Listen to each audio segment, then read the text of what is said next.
ఎటు కూడా నెగియు కాననమున రక్కసులను మెల్ల ఖండించి రండి పొండి.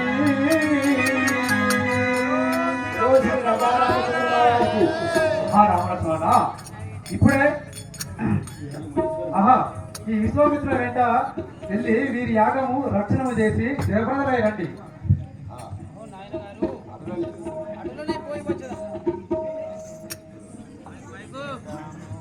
అన్నారు